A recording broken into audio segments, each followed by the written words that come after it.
and that is why you never tie a Ford F-150 to a horse and drive it down the interstate. I'm Brett Lampley. And I'm Eli Moss. And welcome back to the Lunch Table Podcast. The last time we recorded an episode was about May. That's when our school year ended, and we haven't been back since. But a lot has happened since that last episode. What are those events that we're going to be covering today? Well, some of which we had actually talked about during the last episodes of our podcast, including the Russia-Ukraine situation, which is still actively going on with seemingly no end in sight. Of course, Ukraine launched a famous counteroffensive against Russia, blew up one of their bridges, and ever since then, missiles have been flying, and the conflict has still been raging on. It's really anyone's guess as to what is to happen next regarding that situation. Didn't you have a very bad take about that last year? You stated that you did not believe the Russia-Ukraine conflict was going to take place. I did. I had a very bad take. I forgot which episode it was. But yes, I did have a very bad take regarding that. I thought that they were just going to kind of pose up against each other, and I'm pretty sure it was actually like a day after you said that it happened. It might have been. It wasn't that long after. It was very shortly after.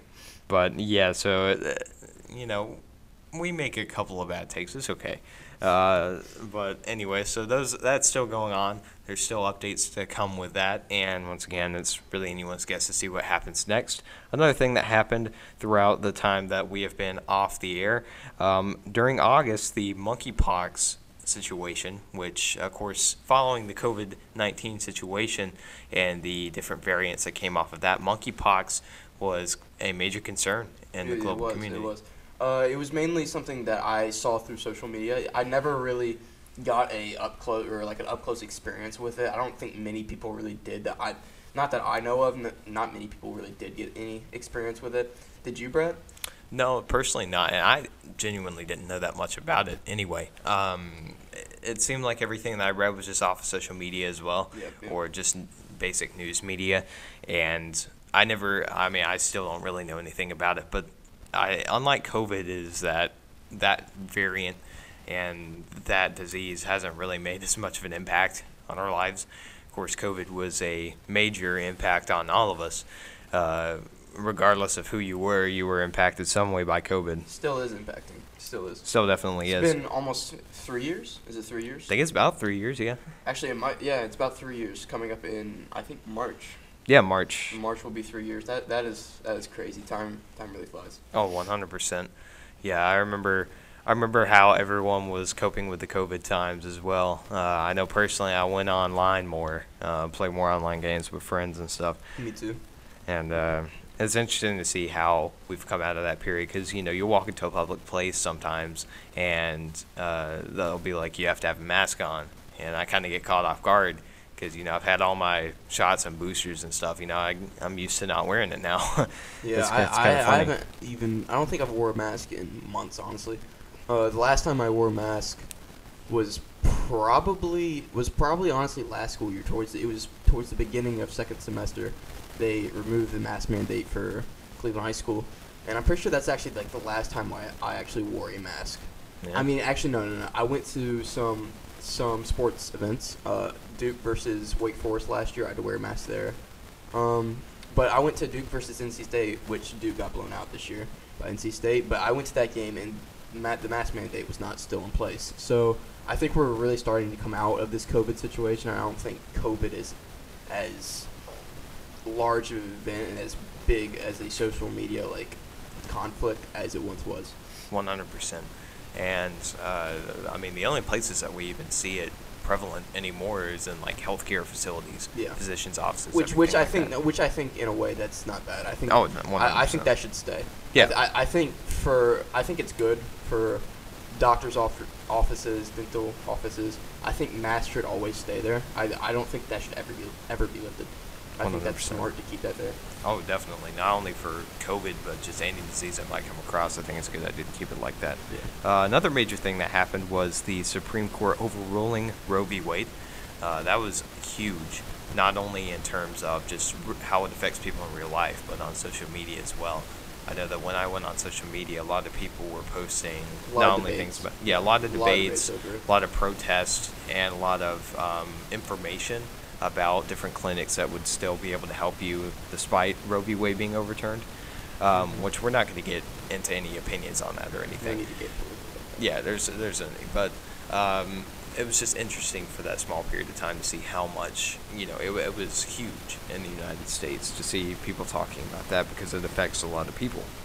Another thing that happened, another thing that we're not going to get into as much, but the FBI seizes top secret documents. So Trump's Mar-a-Lago mansion, the FBI had actually gone and raided his Florida home there in Mar-a-Lago, where they took old documents that he had taken from the White House with him, which is a very interesting debate, especially considering that he is intending to run for 2024. Yes.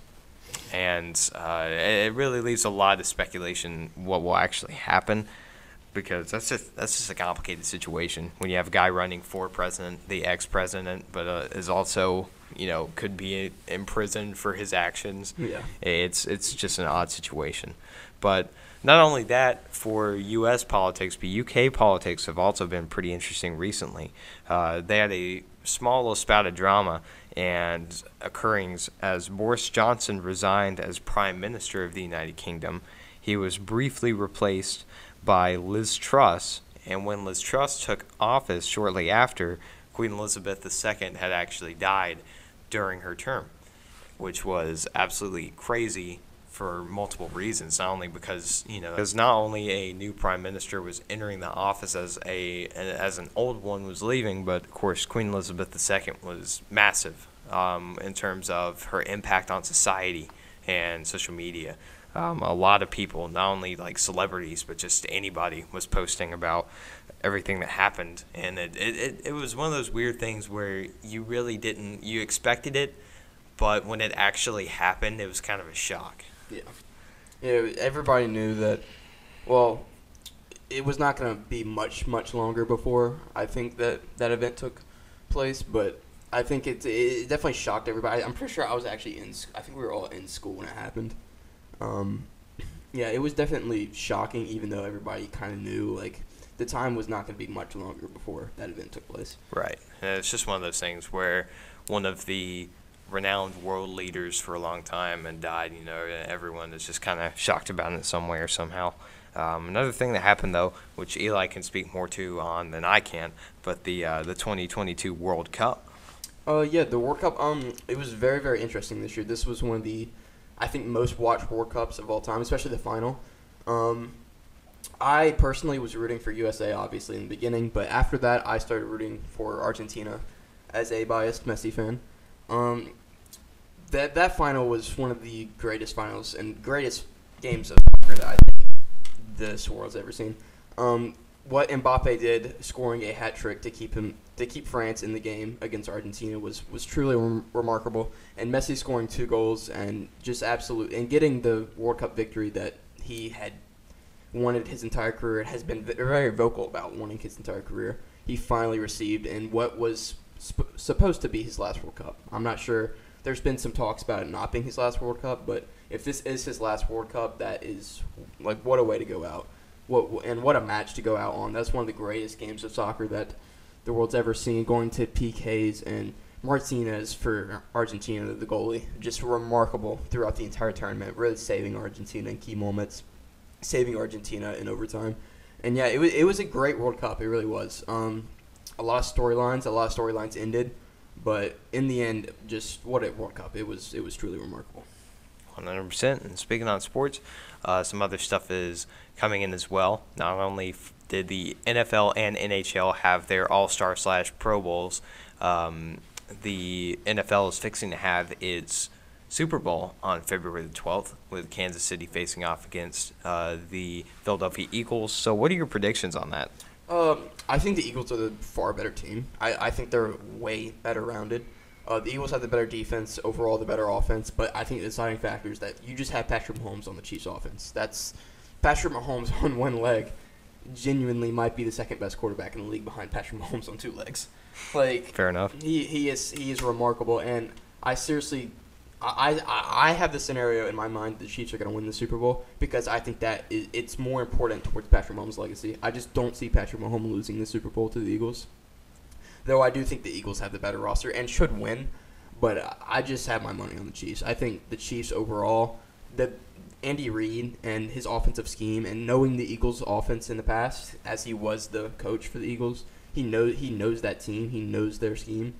I think it's just a good matchup for the Chiefs overall, even though I do think the Eagles have a better team.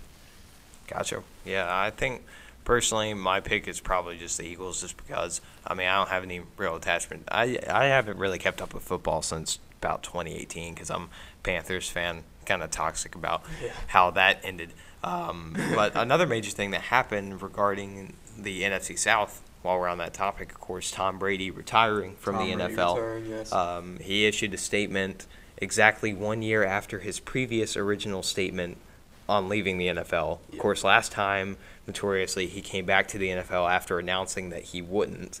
Then he went through a rough divorce with his wife, Giselle, and now he's saying, after a pretty mediocre football season, he is now saying that he's actually done. So what do you think on that? Do you think he's actually done for good? I do. I do think this will be it. His broadcasting contract is supposed to start in 2024. That's what he said on the Herd just the other day with Colin. How do you pronounce it? Colin Cowherd. Yeah. And I do think this is it. I don't see a scenario. I could see one scenario where he comes back and it would not be with the Buccaneers. I could see one season with the Patriots. I could see one season. And Bill Belichick and Tom Brady one more season, but I just think this is it. I think after that season, I think this is probably the roughest year of his life, and I just don't see a scenario where he comes back. I think this is it, and I think Aaron Rodgers will be right out the door next. I don't think it'll be this season, but I think it'll be next season. Yeah, 100%. Especially, it's bad when teams are competing for the division title in the NFC South when they have just bad records. I forgot what Tampa Bay finished out with. 8-9. 8-9. Yeah, that's a bad. It's not. It was a competition, but it is a pretty bad competition. It's a pretty bad competition. It was a rough year for him, especially with all the context, with everything going on for him. I think he wanted to end out on a high note, and I think so many. Not with that roster, not with that coaching. I just say, I don't see how he was going to be able to come out and do that. Yeah, he wanted to end on a high note. He ended up on several low notes, and therefore I think this time is probably going to be for good. Anyway, we talked a little bit about the NHL, specifically regarding Carolina. Here we are right outside of Raleigh, the Carolina Hurricanes. Of course, big game, Stadium Series on the 18th. I know I'll be going to that. I'll be looking forward to that. It's meeting above expectations. They've changed the air times on TV to fit national coverage, and anticipating a really good game. Some controversy around the league, though, as in a couple of controversies. The Philadelphia Flyers, Ivan Provanov, protesting the LGBTQ night that occurred during the Philadelphia Flyers warm-up against the Anaheim Ducks. He refused to actually wear the sweater that was provided for them to support the LGBTQ group, because he's apparently a Russian Orthodox, and he doesn't support those, and he decided not to do that. And the league punished him as a result, and it's still a very controversial topic in the league right now. Another thing, Trevor Zegras of the Anaheim Ducks making some inappropriate comments about another player, Troy Stetcher's dad, who tragically died. Was another major controversy in recent history, sparking some things that haven't been great for the league's PR, but are just interesting to talk about in general. But that's all going on with the NHL right now. In terms of anything else, do you have anything else to talk about? Yeah, just one more thing. The NBA with the Kyrie Irving trade just recently, that happened Sunday night, I believe. That is going to be a difference maker in the league, I believe. If Kyrie Irving takes politics out of his basketball play and just plays with Luka Doncic and plays in that offensive scheme, I think the Mavericks could be serious NBA title contenders. I think that they can challenge anybody in the league right now with that duo.